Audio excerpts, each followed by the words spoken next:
C'était bizarre d'ailleurs de voir une petite fille comme ça de 2 ans qui me posait des questions. Tu l'as toujours ton cathéter et aujourd'hui tu vas faire ta chimio avec sa petite voix d'enfant. C'est voilà, c'est mignon, ça brise un peu le cœur aussi. Puis en même temps, c'était notre quotidien pendant plusieurs mois. Oui, t'as rien voulu cacher et tu n'as pas non plus dramatisé, quoi. Des potions magiques à base de toutes sortes d'ingrédients inventés et voilà, c'était notre petit rituel. Elle venait nous sculpter à chaque fois et c'était notre petit moment de jeu et c'était adorable et en fait tout tournait autour de la magie.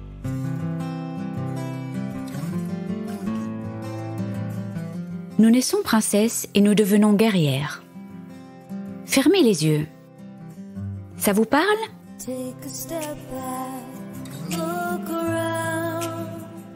Bonjour, je suis Delphine Rémy et je vous accueille sur le podcast Naître princesse, devenir guerrière. Vous entendrez ici des personnes inspirantes, des médecins, des philosophes qui, j'espère, vous feront du bien. Vous entendrez aussi des femmes, comme vous, comme moi, des super princesses et hyper guerrières. Elles gèrent et elles galèrent, comme vous, comme moi. Elles s'écroulent parfois et elles se relèvent.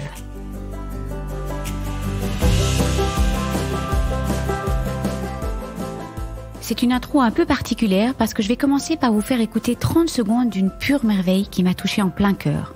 À la base, c'est une vidéo qui a été créée dans le cadre de la campagne de levée de fonds pour le projet d'Élodie et Audrey et que je vous invite vraiment à aller visionner sur la page de mon site qui est réservée à ce podcast ou sur le compte Instagram Potion d'amour. Maman, je t'aime plus fort que les étoiles dans le ciel. Pourquoi tu vas tout le temps chez le docteur? Pourquoi tu pleures? T'es barbouillé? T'as plus de cheveux sur la tête. Quand est-ce que tu pourras jouer avec moi? Tu fais tout le temps dodo. T'as un gros pansement. C'est quoi la trace rouge sur ton corps? C'est bientôt fini l'hôpital. J'ai des super pouvoirs magiques et tu m'as potion d'amour. Je vais te raconter. Potion d'amour, c'est le magnifique livre, le petit bijou qui est né de la rencontre d'Élodie et Audrey. Le titre exact est Potion d'amour, quand la magie s'invite dans la maladie. Élodie et Audrey avaient toutes les deux 34 ans quand elles ont été diagnostiquées d'un cancer du sein. Même si leur cancer était différent, elles ont toutes les deux eu des traitements lourds et étaient toutes les deux aussi maman d'une petite fille. Mathilda, la fille d'Audrey, avait 2 ans et Lily, la fille d'Élodie, avait 3 ans. Nous avons pris un petit temps au début du podcast pour partager leur parcours médical, mais surtout, comment elles ont traversé tous ces traitements lourds avec de jeunes enfants. Comment parle-t-on de la maladie aux enfants? Comment parle-t-on de la mort aux enfants? À quel âge est-ce qu'on a conscience de la maladie, de la mort, de l'association entre les deux? On a parlé de plein de choses et c'était extrêmement touchant. Juste pour la petite histoire, Audrey, qui n'était pas encore diagnostiquée officiellement, mais qui sentait que les choses n'allaient pas dans le bon sens, s'est réfugiée sur Instagram pour rencontrer des futures sœurs de combat. Il faut remettre les choses dans leur contexte, et j'insiste là-dessus, on était en plein Covid, confinés, super isolés, donc bye bye les rencontres en vrai et les groupes de parole. Et donc Audrey a pris contact avec Élodie, elles se sont écrites pendant 1 an sans se voir. Le projet Potion d'amour est né dans la tête d'Élodie pendant ses traitements. Elle avait 9 mois d'avance, si je peux dire, sur Audrey. Et quand Audrey a posté quelques dessins sur son compte Instagram, Élodie s'est dit « c'est mon amie, elle dessine super bien » et elle a apprécié mon projet. Effectivement, Élodie avait soumis l'audio à quelques mamans. Si on créait quelque chose ensemble. Bingo! Magnifique rencontre, magnifique projet, magnifique livre qui nous emporte au cœur du combat, mais à travers les yeux d'une petite fille. C'est magique et c'est un livre qui devrait traîner un peu partout. Cette histoire tendre, ciblant le cancer sans jamais le nommer, est un support formidable pour faciliter le dialogue autour de la maladie. Et je vous lis la 4e de couverture qui résume bien ce petit bijou. Alors que le bonheur anime son quotidien, une petite fille voit soudainement sa maman changer physiquement et émotionnellement. Intriguée, elle l'interroge et apprend un grand secret. Leur relation complice va transcender la réalité. Je n'ai plus d'enfant de cet âge, mais j'ai été bouleversée par ce livre, par toute cette magie, cette douceur, par cette manière qu'elles ont eue d'envelopper la maladie de beau. C'est édulcoré certes, mais c'est vrai aussi. L'accent est mis sur les émotions, parce que finalement le cancer, c'est avant tout une histoire d'émotions, avant d'être des faits et des protocoles, et d'autant plus pour de jeunes enfants. je n'ai pas pu m'empêcher de demander à Élodie et Audrey comment elles avaient fait pour affronter les journées de chimio avec des enfants encore si jeunes et bien souvent très demandeurs à ces âges-là. Les jeunes enfants épuisent, mais ils portent aussi. Elles ont toutes les deux tenu à ce que la maladie ne vole pas l'insouciance de leur fille. Elles n'ont rien voulu cacher, mais n'ont pas voulu dramatiser non plus. Élodie a parlé de la mort à sa fille, car elle a perdu sa grand-mère qu'elle adorait pendant les traitements. Et elle a aussi perdu des amies cafeteuses d'un cancer du sein. Mathilda, la fille d'Audrey, était plus jeune. Alors Audrey a plus parlé d'une boule qu'il fallait soigner en prenant des médicaments qui allaient faire perdre les cheveux. Elles parlent toutes les deux avec beaucoup d'émotion de ces temps de qualité pendant la maladie, de ces temps de jeu, de ces temps d'innocence qui font tant de bien. Lily avait sa petite mallette de docteur et elle prescrivait des potions magiques à sa maman. Des potions à base de poignées de bonbons gourmands, 2 jolies plumes de paon, 3 poils de licorne au pelage étincelant et un soupçon de rire bien bruyant. Quelle magie, quelle douceur. Je vous souhaite à vous aussi de vous laisser porter par la magie et la douceur de ce podcast à 3 voix. Je vous demanderai juste d'être un peu indulgent. La technologie n'a pas été notre amie ce jour-là. Le son n'est donc pas du tout top, malgré que la plateforme d'enregistrement ait donné son accord pour la qualité du son. Mais je sais que vous allez passer outre et que vous allez vite vous focaliser sur la beauté et la magie de l'histoire de ces 2 belles âmes hyper sensibles et hyper touchantes. Bonne écoute. Bonjour Élodie. Bonjour. Bonjour Audrey. Bonjour Delphine. Merci 1000 fois d'avoir accepté l'invitation de venir témoigner sur le podcast Naître Princesse Devenir Guerrière. Alors je trouve qu'on est déjà des super résilientes là parce que ça fait exactement 40 minutes qu'on essaye de se connecter et donc il faut qu'on se remette dans le mood. La technologie n'est pas évidente, surtout un podcast à 3 voix. Vous pouvez me rappeler en fait dans quelle ville vous êtes toutes les deux, comme ça on fait voyager un peu tout le monde. Mais Moi, je vis à Mérignac, près de Bordeaux. Et moi, j'habite à Poitiers. Ah ben voilà, donc on n'est pas toutes proches, voilà, pas toutes proches l'une de l'autre, mais très proches de cœur. Alors, comme je l'ai dit dans l'intro, j'étais complètement sous le charme de cette vidéo d'annonce du livre. C'était Octobre Rose, on était pleine d'émotions. Moi, j'étais en Normandie dans une petite chambre lapsus, une chambre d'hôtel, et j'ai éclaté en sanglots, vraiment éclaté en sanglots. Et puis je t'ai tout de suite écrit, Élodie, et je me suis dit, ça, il faut absolument qu'elles viennent sur le podcast toutes les deux. Elles sont formidables, ces filles. Et puis on n'a encore jamais parlé sur le podcast d'avoir un cancer avec des enfants. Cinda nous en a parlé un petit peu. Voilà, vous avez plein de choses à nous dire aujourd'hui, ce magnifique livre Potions d'amour. Mais on va commencer de manière assez classique. Vous allez chacune vous présenter, comme ça on met un petit contexte. Votre type de cancer, c'est pas un podcast sur votre type de cancer ou quoi. On va vite passer au projet, votre rencontre. Mais comme ça, voilà, les auditrices, les auditeurs savent exactement ce que vous avez eu comme type de cancer, les traitements, et puis on va passer évidemment à votre projet. Donc, qui veut commencer, en fait? Ça va être toujours un podcast à 3 voix, c'est pas évident parce que c'est à qui, voilà. Ben moi, l'histoire a commencé de manière assez classique, je pense, par la découverte fortuite d'une boule pendant le premier confinement, donc fin avril 2020. Mais immédiatement, alors que j'ai pas spécialement d'antécédents dans ma famille, je me suis tout de suite dit ça craint, ça c'est un cancer. Et heureusement pour moi, j'ai été comprise et prise en charge très vite par d'abord mon médecin traitant qui m'a envoyé faire des examens. Et ensuite, donc le diagnostic a été posé en juin 2020. Donc un cancer du sein assez avancé quand même parce qu'il avait commencé à atteindre les ganglions. Ouais. Mais ça s'est arrêté là. Heureusement, il n'était pas localisé ailleurs. Donc on a réussi à le prendre, à le canaliser à temps, on va dire. Donc cancer du sein de type HER2 positif. Donc j'ai eu des traitements, je pense assez classiques. J'ai commencé par la chimio. Ensuite, je crois que la chimio était un peu différente des autres en fait, parce que c'était 3 EC, 3 Taxotere, donc c'est un tout petit peu différent. Oui, il paraît que le Taxotere est un petit peu moins utilisé. C'était plus à l'époque, je pense. C'est bien violent aussi, le Taxotere, non? Alors il paraît que c'est plus violent que le Taxol. Moi personnellement, j'en ai tellement bavé avec le C que le Taxotere était très très très doux pour moi. Enfin vraiment, je l'ai plutôt bien vécu par rapport à le C. Mais ça a vraiment super bien marché sur moi parce qu'en fin de compte, j'avais déjà une réponse métabolique quasi complète au bout de seulement 2 chimios. Donc j'ai été très très vite rassurée sur l'efficacité des soins. Donc la tumeur avait vraiment complètement fondu au moment où j'ai pu me faire opérer. Donc j'ai eu une tumorectomie, donc une chirurgie conservatrice. Oui. Ouais. Mais c'est vrai que ça, je le savais pas au tout début des traitements. Et moi, en commençant les traitements, j'étais vraiment dans l'idée de me débarrasser du sein. Je voulais pas le garder. Je voulais une ablation avec reconstruction immédiate. Et puis au fur et à mesure, j'ai changé d'avis. Et je le regrette pas parce que c'est vrai que j'ai pris conscience entre-temps que c'était pas anodin comme opération, tant physiquement que psychologiquement. Donc au final, j'étais quand même bien heureuse d'avoir gardé mon sein. Ouais. Et puis ensuite, j'ai enchaîné avec les 33 séances de rayons et de la thérapie ciblée pendant 1 an. Ah oui, ton herceptine, oui. C'est ça, donc l'herceptine, la thérapie ciblée. Ce qui fait que j'ai fini les traitements il y a 5 mois. Là, je suis en rémission complète. Et avec une chevelure déjà, oui, quand même, ça pousse super vite.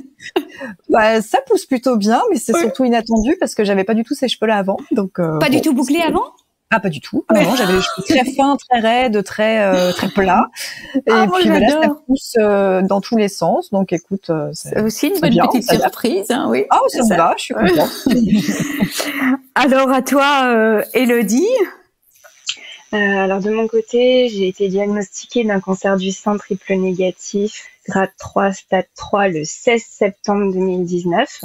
J'avais senti précédemment une boule dans mon sein. J'avais été consulter mon médecin qui m'avait prescrit des antibiotiques qui forcément n'ont pas fait effet. Et à la suite de la boule qui ne cessait de grossir, au bout d'1 mois, j'ai demandé une écho et le verdict est tombé. J'ai été prise en charge très très rapidement par l'Institut Bergonié.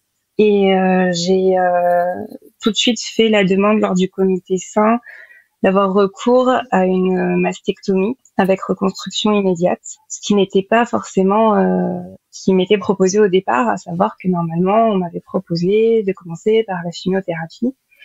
Et j'ai tant insisté sur ce désir d'avoir recours à une mastectomie que même pendant le comité sein, l'oncologue en fait s'est levée et a déclaré que finalement, elle n'avait plus rien à faire là, qu'on se reverrait peut-être à l'issue de l'opération, mais elle est partie. Et je suis restée, en tête-à-tête avec la chirurgienne. Bon, j'ai été aussi accompagnée de mon compagnon et de ma maman en arrière-plan pour me soutenir. Oui, c'est ça, il y avait si vous voyez des bonnes ondes. J'ai été opérée 1 mois plus tard d'une mastectomie du sein droit. Et j'ai eu une reconstruction immédiate. Donc en fait, ils étaient un peu opposés, mais tu as fini par obtenir ce que tu voulais. Oui, voilà, c'était vraiment un souhait de ma part. C'est important. Je voulais absolument éradiquer la tumeur. Ouais. Pour moi, c'était je voulais plus vivre avec ce sein, cette grosseur. Je voulais tout de suite éradiquer la tumeur le plus vite possible. Oui. Donc ils ont accepté parce que c'est vrai que souvent dans les cas de triple négatif, ils préfèrent commencer par la chimio et opérer après en fait. Mais c'est intéressant de partager ça aujourd'hui parce que voilà, il y a c'est que tu avais peut-être une intuition très forte qu'il fallait commencer comme ça. C'était juste pour toi. Donc voilà. Et là, je sais que tu es en plein dans le processus de reconstruction. Oui, mais tout à fait. Vraiment pas évident. J'ai rendez-vous le 14 mars pour une nouvelle mastectomie, mais cette fois-ci du sein gauche avec une reconstruction immédiate. C'est encore un souhait de ma part. Ça a dû être validé par une commission. Et en fait, ça m'a été aussi accordé parce que je suis considérée comme une patiente ASIF, c'est-à-dire qu'au niveau de la recherche oncogénétique, les résultats ne prouvent pas que scientifiquement c'est bien génétique, mais je suis quand même considérée comme ayant un terrain génétique puisque ma grand-mère paternelle et mon arrière-grand-mère paternelle ont toutes deux eu un cancer du sein. Oui, c'est ça. Donc voilà. Je suis considérée, non, ce n'est pas génétique, mais oui, c'est génétique, sauf que ce n'est pas encore prouvé par la science actuellement, et ça pourra l'être dans 2, 5 ou 10 ans. Alors, toutes les deux, vous aviez le même âge, en fait, et les filles avaient exactement le même âge? Alors, pas tout à fait, non. Nous, on a le même âge, effectivement, mais nos filles ont 1 an et demi d'écart. La petite d'Élodie est... Ah, ok. Donc, le cancer, c'était à 30... Quel âge exact? 34 toutes les deux. Ouais. Et puis, Élodie, ta fille, elle avait pas encore 3 ans. Elle venait de fêter ses 3 ans le 21 août. Et toi, Mathilda? Mathilda avait 2 ans et 3 mois. Voilà. Oui, c'est ça. Donc, alors, bon, merci en tout cas pour d'avoir un petit peu partagé. Et puis des cancers, c'est quand même très très jeune. Et toi, Élodie, tu as eu également toute la batterie de traitements lourds. Oui, voilà, j'ai eu également, tout comme Audrey, j'ai eu 3 EC rapprochés, donc c'était un cycle toutes les 2 semaines. Et par la suite, alors normalement je devais avoir 9 Taxol, finalement je n'en aurais eu que 7, puisque en fait pour moi la chimiothérapie ça a été une phase très très difficile à vivre, et j'ai voulu arrêter juste après les EC parce que j'avais très très mal vécu les EC. Voilà, à force de voir mon oncologue qui m'a coaché presque pour pouvoir poursuivre le Taxol, j'ai quand même réussi à aller jusqu'à 7 Taxol. Et ensuite, j'ai eu de la radiothérapie. Là, pour le coup, ça s'est vraiment bien passé. Et après, j'ai été considérée comme étant en rémission. Et une grande étape qui arrive maintenant dans 3 semaines, quoi. Oui. Durant l'opération également, ce qui s'est passé, c'est que j'ai fait un choc anaphylactique. Donc par la suite, ça a été prouvé que c'était dû au bleu patenté, le liquide de contraste qu'on injecte pour cibler la tumeur. J'ai donc fait un œdème de Coinc, je crois. Oui, c'est ça, c'est comme ça qu'on dit, oui. Et en fait, j'ai été donc mise sous coma artificiel pendant 24 heures. On m'a transférée dans un autre hôpital, et j'avais donc mon pronostic engagé pendant 24 heures. Donc ça a été pour mes proches un moment extrêmement difficile à vivre.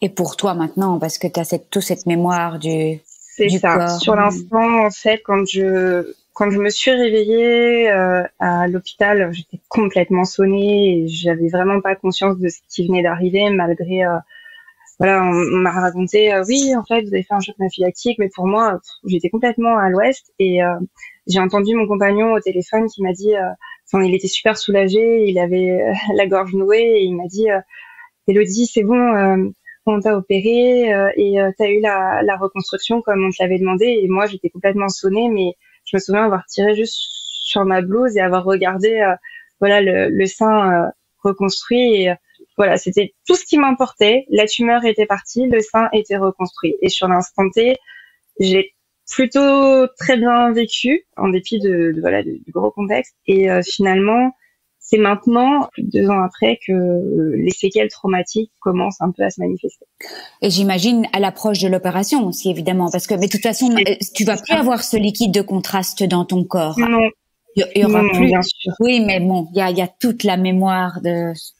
C'est ça. Là, de toute façon, j'ai ma carte spécifique pour les allergiques, et puis je serai opérée par la même chirurgienne en qui j'ai une totale confiance, qui est vraiment une chirurgienne extraordinaire, qui travaille à l'Institut Bergonié, qui est le docteur Charitansky, et je la remercierai jamais assez pour tout ce qu'elle a fait pour moi durant cette opération, parce qu'elle aurait tout aussi bien pu dire non, on ne fait pas la reconstruction, mais avec l'accord du corps médical, elle a réussi, et heureusement d'ailleurs.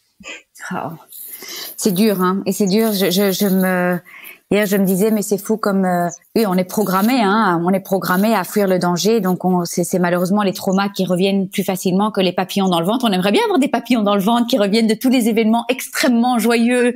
Vous imaginez les papillons qui reviennent exactement avec la même intensité que les traumas, mais c'est en tout cas, on pense très très fort à toi pour dans 3 semaines, et voilà. Alors maintenant, on va passer à ma grande question. Comment vous vous êtes rencontrés? Alors, Audrey, si tu veux, parce que c'est toi qui m'as contacté en premier à l'époque. C'est moi qui t'ai contacté. J'étais pas encore officiellement diagnostiquée, mais j'étais tellement convaincue que c'était un cancer que j'avais pas encore eu les résultats de la biopsie, que je commençais déjà à regarder un peu sur Instagram des profils de cas fighteuses, comme on s'appelle entre nous. Aussi parce que j'avais besoin de parler avec des jeunes patientes, en fait. Juste pour rappel, donc on était en plein Covid, en pleine pandémie quand j'ai été diagnostiquée. Donc on n'était plus confinés, mais bon, tout ce qui pouvait aider, c'est-à-dire les groupes de parole, les soins de support, etc., tout ça n'avait pas lieu. Donc je me sentais un peu isolée dans la maladie. Et c'est pour ça que je me suis un peu réfugiée sur Instagram et j'ai pris contact avec Elodie. Je lui avais envoyé un petit message pour lui dire déjà que ses écrits m'avaient beaucoup touchée. C'est surtout ça qui m'a interpellée chez elle, en dehors de son parcours de patiente. C'est sa personne, enfin voilà, en tant qu'elle-même, tout simplement, qui m'a avant tout touchée. Et puis voilà, j'avais besoin de discuter, j'avais besoin de me confier, d'échanger avec quelqu'un qui était passé par là. Et puis voilà, on s'est très vite trouvé des points communs en dehors de la maladie. Heureusement, on n'a pas que ça comme point commun. Déjà parce qu'on est maman, et puis parce qu'on est un peu toutes les deux en proie à une certaine anxiété, on va dire ça comme ça. Enfin voilà, je pense que le courant a très vite bien passé entre elle et moi. Et vous êtes rencontrés en vrai ou c'était toujours virtuel? On s'est rencontrés en vrai au bout d'1 an et quelques, je crois. Donc, même pas pendant vos traitements, en fait, à la fin. Non. Ouais, parce qu'en fait, Elodie, elle a été diagnostiquée 9 mois avant moi, je crois, quelque chose comme ça. Oui, c'est ça. Parce que toi, c'était septembre 2019, moi, c'était juin 2020, pardon. Donc, on a 9 mois d'écart dans nos parcours de patientes. Et donc, on a commencé à discuter en juin et on s'est rencontrés en vrai en août 2021. Ah oui, 1 an plus tard, c'est fou quand même. Ouais, 1 an plus tard. Et entre-temps, on se parlait quasiment tous les jours. Et alors, est-ce que le projet était déjà, quand est-ce que le projet est né, le projet du livre Potion d'amour? Il est né, dans ma tête, il est né en janvier 2020 pendant mes traitements de chimiothérapie. Mais voilà, c'était vraiment que des phrases posé sur du papier, et il n'y avait rien de concret autour de ça. Et même si j'avais très envie d'écrire un livre, voilà, j'étais bercée par l'idée d'un projet qui me paraissait totalement utopique. C'est peu à peu, en discutant avec Audrey, et surtout un jour, en fait, c'était pendant Inktober, je crois, j'ai vu qu'Audrey avait posté certains dessins, et j'ai trouvé ça très joli. Et je me suis dit, mais je m'entends bien avec cette personne. En plus, elle dessine très bien. Pourquoi ne pas lui proposer éventuellement de créer quelque chose ensemble, sachant qu'également en amont, j'avais fait écouter à Audrey une version audio du texte que j'avais écrit à l'époque et qu'elle avait beaucoup apprécié. Ah, mais donc la version audio de l'histoire du livre, en fait. Ou c'était la petite bande-annonce Non, ça n'avait rien à voir. Non, ça n'avait rien à voir. En fait, j'avais écrit le texte. Oui. Au bout d'un certain temps, j'avais fini par écrire quasiment l'intégralité du texte. Et comme je manque beaucoup d'assurance, j'avais voulu demander à quelques mamans ce qu'elles ressentaient à l'écoute de ce texte. Et donc, plutôt que de l'envoyer tel quel, je l'avais lu en y mettant un peu le ton. Et je l'avais envoyé à 3-4 mamans, dont Audrey, pour avoir un peu leur avis. Et donc Audrey a fait partie de ce panel de mamans et elle a été très touchée par le texte. Audrey, je sais pas si tu veux ajouter quelque chose. Oui, parce que alors déjà moi, juste pour situer un petit peu le contexte, donc moi j'avais ma petite qui avait 2 ans et quelques. Et alors avec Mathilda, on lit énormément de livres je crois que depuis qu'elle a 4 mois. On est vraiment très très très branchés livres à la maison. Mais s'il y a bien une lecture que j'avais pas envie d'intégrer à notre quotidien, c'était la littérature autour de la maladie. Tout simplement parce que je trouvais que les quelques ressources que j'avais pu feuilleter ici et là étaient vraiment pas adaptées à son jeune âge. C'était soit trop technique. C'est-à-dire qu'on rentrait trop dans les détails de qu'est-ce que le cancer, comment ça agit sur le corps, etc. Elle est trop jeune, en fait. Elle était trop jeune pour ça, oui. C'est ça, exactement. Et puis, au-delà de ça aussi, j'avais pas envie de l'angoisser, en fait. Moi, je lui ai toujours expliqué ce qui m'arrivait. J'ai mis les mots cancer, chimio, etc. Enfin, je lui ai jamais rien caché, évidemment. Mais j'avais pas envie de lui faire peur, en fait. Et les livres que j'ai pu trouver à ce sujet, je les trouvais trop dur, tant au niveau du texte qu'au niveau de l'illustration. Je trouvais que ça manquait de douceur, de magie, on va dire, de magie. Alors j'ai une petite question parce que effectivement moi ils avaient 18 et 21, donc Bon, je me souviens pas en fait à cet âge-là, parce qu'à 2 ans, à 3 ans, est-ce que les enfants ont déjà une conscience de la mort dans la maladie, ou est-ce que ils savent pas encore tout ça en fait? Je pense que ça peut vraiment aider les auditeurs, parce qu'il y a beaucoup de jeunes mamans. Comment est-ce que vous l'avez annoncé? Qu'est-ce que les enfants comprennent à 2 ans, à 3 ans, puisqu'ils ne connaissent pas le mot cancer, c'est un nouveau mot pour eux quand même. Et être malade, c'est pas toujours associé à la mort. Qu'est-ce que vous pouvez dire à celles qui nous écoutent, ceux et celles qui nous écoutent, oui. Et les grands-mères aussi, quelque part, parce que comment vivre ça, comment expliquer, comment annoncer aux enfants? Qu'est-ce que les enfants comprennent? Qu'est-ce qu'ils s'imaginent? Alors moi, pour l'annoncer à ma fille, justement, moi aussi, j'ai plein de livres. J'adore faire la lecture à Lily. Et lorsque j'ai voulu lui annoncer, j'avais eu un livre qui m'avait été prêté par mon médecin, et ça s'appelle Les stratégies de Kikou. C'est un petit oiseau, voilà, qui a un cancer, et voilà, il va perdre ses plumes, et puis il va avoir Ronco, il va avoir Chir, etc. Bon, forcément, Lily n'a pas tout compris, parce que c'était déjà un peu trop technique pour elle, malgré tout. Mais voilà, à la suite de cette histoire, je lui ai dit, tu vois, ce qu'il a, le petit Kikou, maman, elle l'a aussi, maman, elle a un cancer. Pour l'instant, à l'époque, quand je lui dis ça, c'était complètement abstrait pour elle. Cancer, c'était juste un mot qui venait s'ajouter au reste du vocabulaire qu'elle pouvait entendre tous les jours, en fait. Il n'y avait pas cette notion dramatique. Mais et maladie, elle comprenait déjà être malade. Oui, elle sait ce que c'est être malade. Oui, malade, oui. Je lui ai dit que le cancer était une maladie. Et après, voilà, ce qui s'est passé, c'est que par la suite, en fait, j'ai fonctionné en fonction, j'ai surtout adapté mon discours en fonction des traitements pour me mettre à son niveau d'enfant et sa compréhension de petite fille de 3 ans. La perception de la mort et évidemment de ce que le cancer aurait pu engendrer par la suite, c'est venu beaucoup plus tard. C'est venu, beaucoup plus tard. Non, pas forcément, mais c'est venu plutôt vers 4 ans et demi.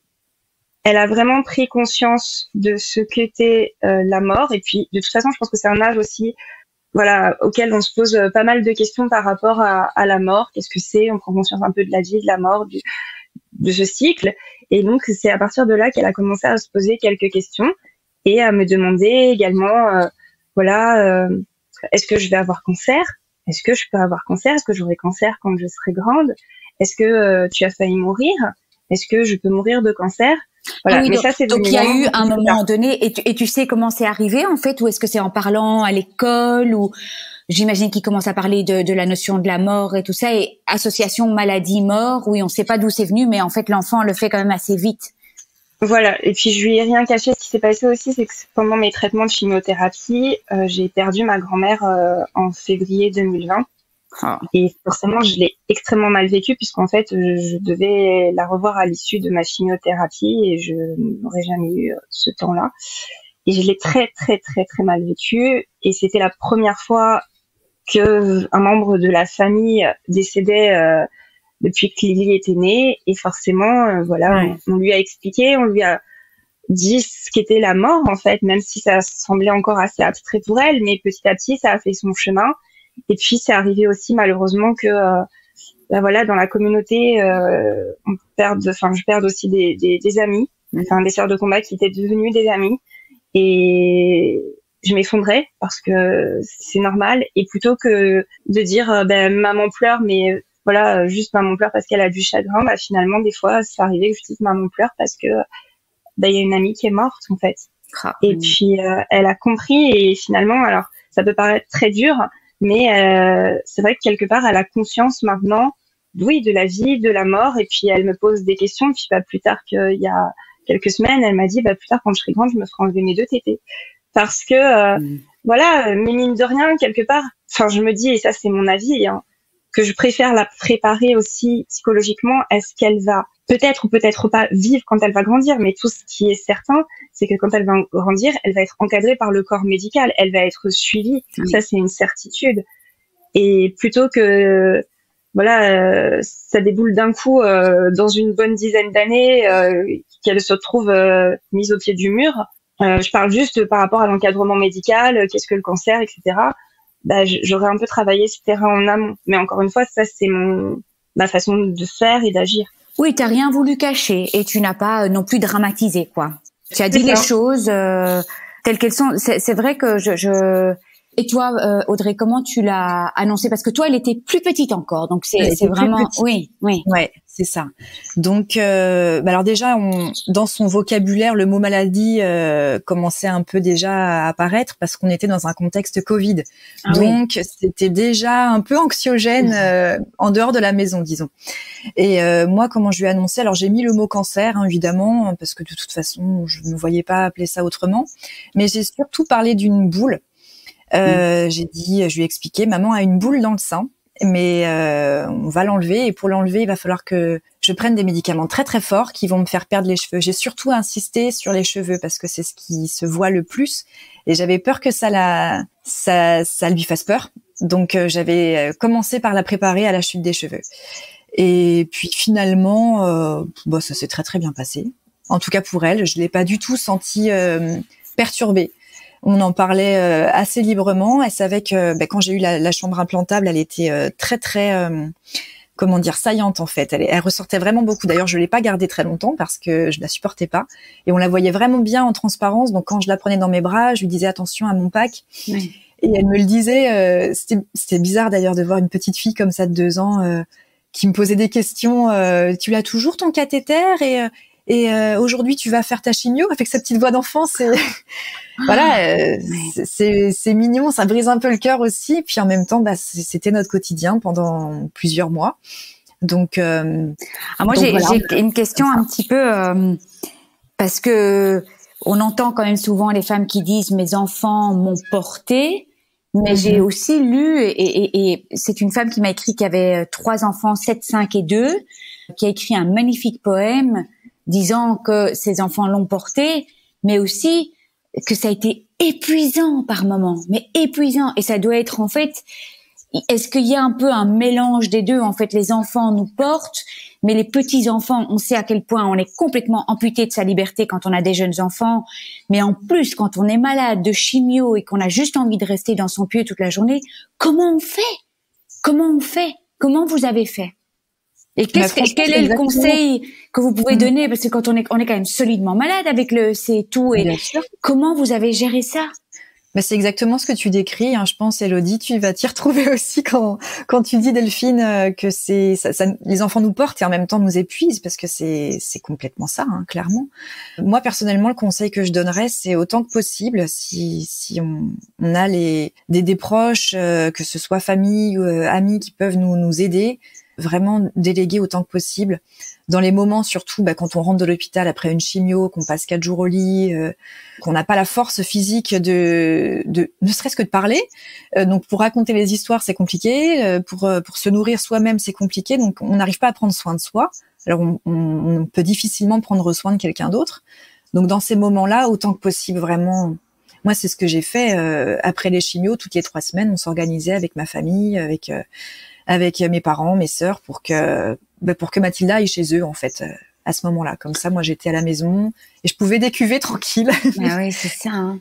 Et le reste du temps, voilà, dès que j'étais bien, je profitais d'elle. Et c'est vrai qu'elle me portait. À ce moment-là, c'était un petit peu l'insouciance qui revenait quand même. Quand on jouait toutes les deux et qu'elle se rendait pas trop compte de tout le reste. Oui, et toi, ça te faisait du bien aussi d'être dans le jeu, en fait. Ouais. Exactement. Ouais. Et toi, Élodie, comment ça s'est passé justement quand tu étais vraiment épuisée, des chimios et tout ça, avec un enfant qui est en demande? Alors, faut savoir que Lily, je m'en suis quasiment toujours occupée. Elle avait été très peu déjà à la garderie. À l'époque, elle était en petite section de maternelle. Donc c'était une enfant qui était et qui est encore très accrochée à sa maman et qui avait vraiment besoin de ce lien viscéral. En fait, ce qui s'est passé, c'est que pendant la chimiothérapie, enfin surtout les EC m'ont plongé dans un état léthargique. C'est-à-dire que pendant 5 jours à la suite d'une EC, oui vraiment 5 jours, je ne pouvais absolument pas bouger, au point que mon compagnon devait me porter d'une pièce à une autre, même pour aller ne serait-ce qu'aux toilettes, hein, tout simplement. Ah, donc toi tu les as prises vraiment, elles étaient super violentes pour toi, quoi. Complètement. Ouais. J'ai eu la chance d'avoir ma mère qui s'est déplacée. Donc pour ça, j'étais secondée et heureusement. Et après, pour quand même garder ce lien avec ma fille et ne pas l'empêcher de venir voir sa maman allongée dans la chambre, on a commencé à instaurer un petit rituel de jeu, toujours en passant par ce côté très ludique.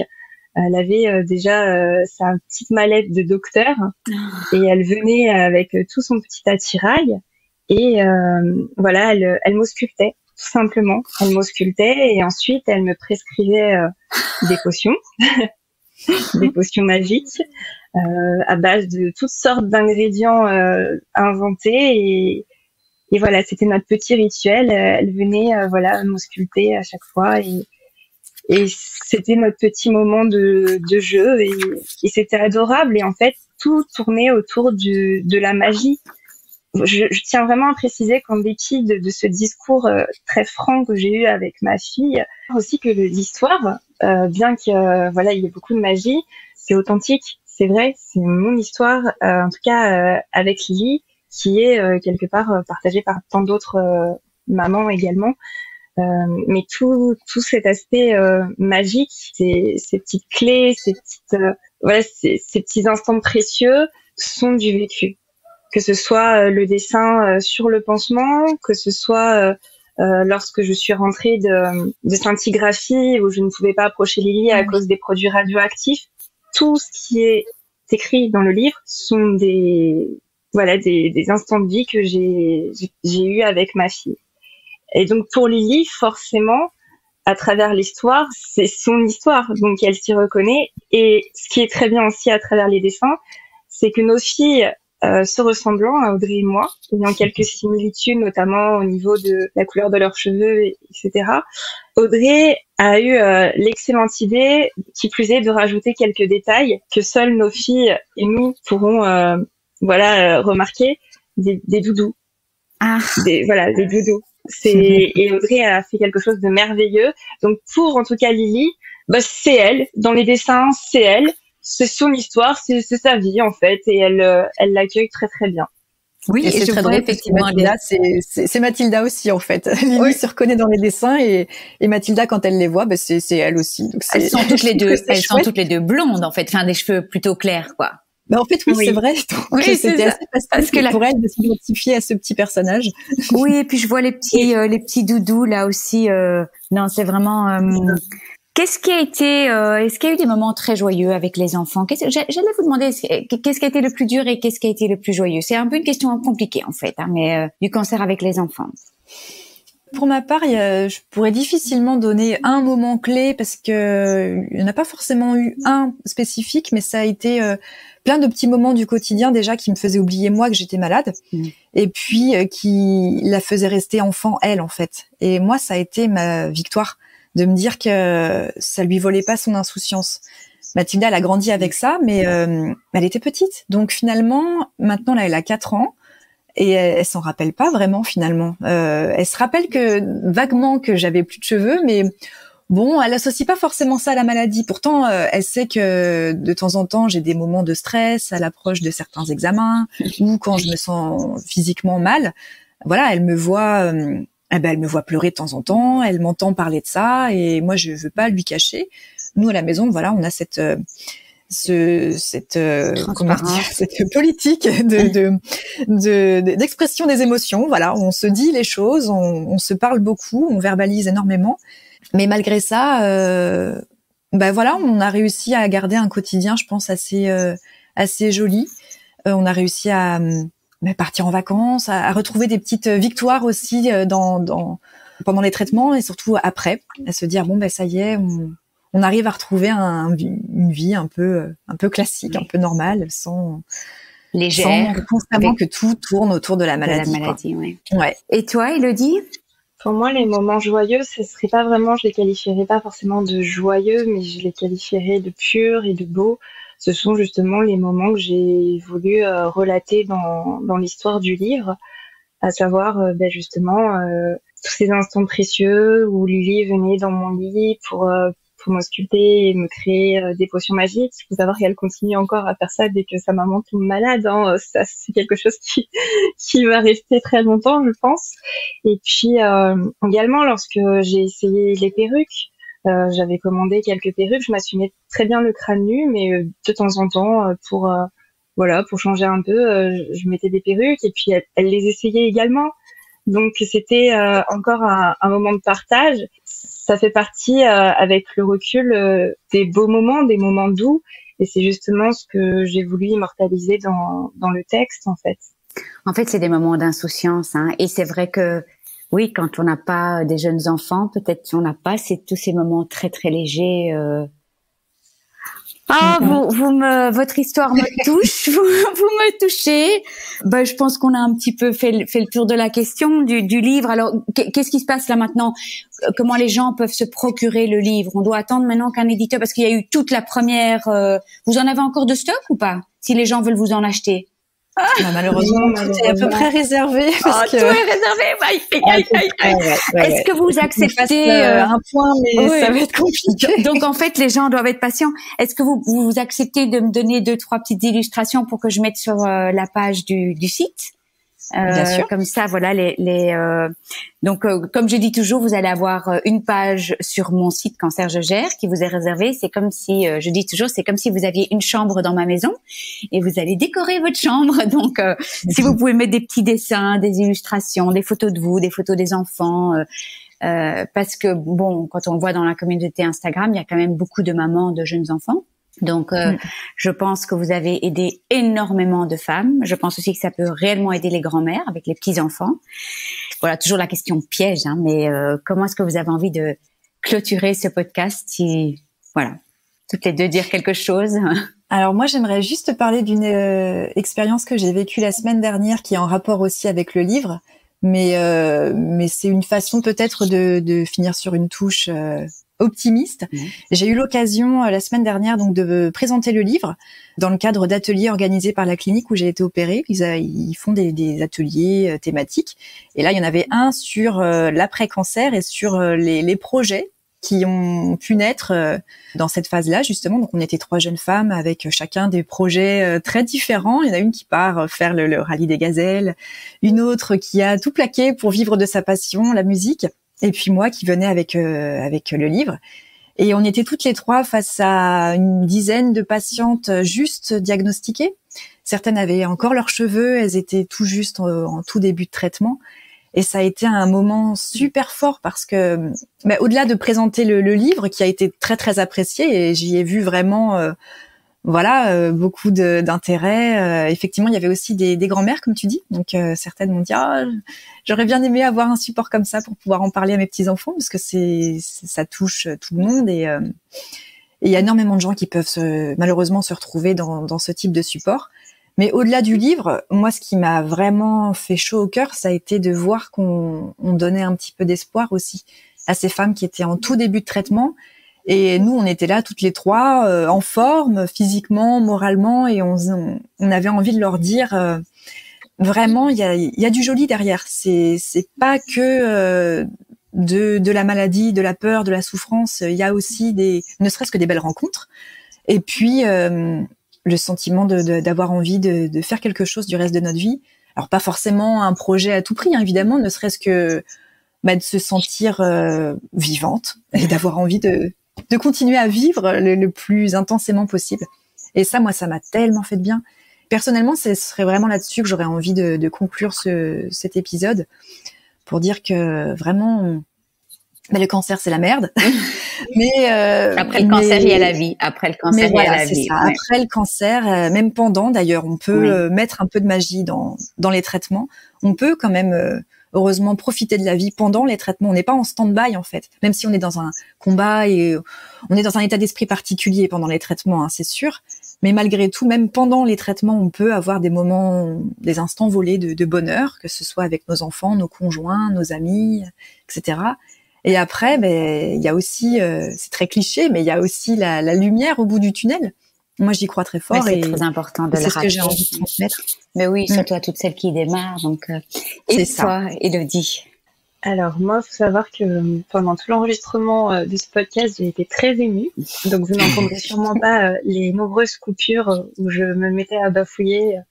Mais c'était vraiment très intense de parler de mon parcours et du livre. Je voudrais te remercier, Delphine, pour m'avoir permis de parler, de témoigner. Audrey, je voudrais aussi te remercier parce que grâce à toi et ton talent, tu as donné vraiment vie à cette histoire et tu as fait des dessins vraiment merveilleux. Donc, merci à toi. Il faut pas dire ça, voyons. Tu vas me faire chialer en direct. On va toutes les trois pleurer, hein, donc. Oh là là, mais c'est quoi ça? Il faut pas dire ça, Elodie, tu me connais en plus. Ah, ça me touche énormément.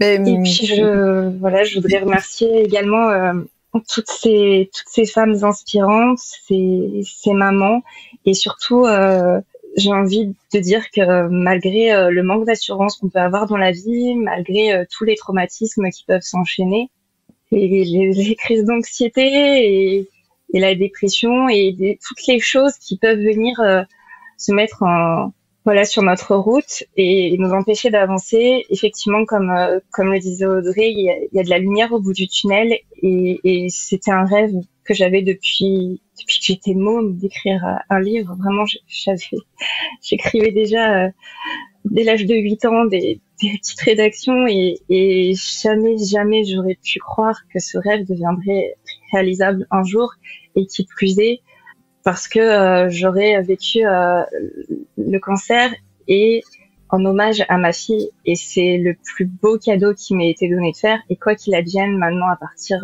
d'aujourd'hui, j'aurais réalisé la plus belle des choses après avoir donné naissance à Lily, c'est la concrétisation de ce livre hommage pour ma fille et à l'amour que je lui témoigne. Voilà, maintenant je vais pleurer. C'est trop. Pas qu'on va couper. Oh là là. Ça, j'ai jamais eu quand même sur un podcast, mais je pense qu'on va couper maintenant. Ouais. Merci de nous avoir écoutés. Merci les filles. Merci les filles. Merci vraiment beaucoup. Magnifique podcast. Je me réjouis de le monter. Merci à toutes les deux. Merci. Je vous remercie de tout cœur de nous avoir écoutés. N'oubliez pas de vous abonner si vous souhaitez recevoir les notifications des prochains épisodes. Et puis si vous avez apprécié cet épisode, ça me ferait vraiment très plaisir que vous me laissiez une bonne note, comme à l'école, 5 étoiles, et peut-être même un commentaire ou un partage sur les réseaux sociaux. Parce que c'est grâce à vos étoiles, vos commentaires, vos partages que le podcast pourra aider plus de femmes encore, et c'est tout ce que je souhaite. Donner ou redonner espoir, ce serait l'écoute toutes ensemble, partager nos joies, nos peines, et célébrer toutes les princesses et guerrières de ce monde. Si vous désirez vous aussi partager votre histoire, n'hésitez pas à me contacter via le blog Cancer je gère, cancer-je-gère.blog. Il y a des instructions pour le partage de témoignages. Et puis je vous embrasse tous et toutes très très fort. Prenez soin de vous et on se retrouve la semaine prochaine. Gros bisous.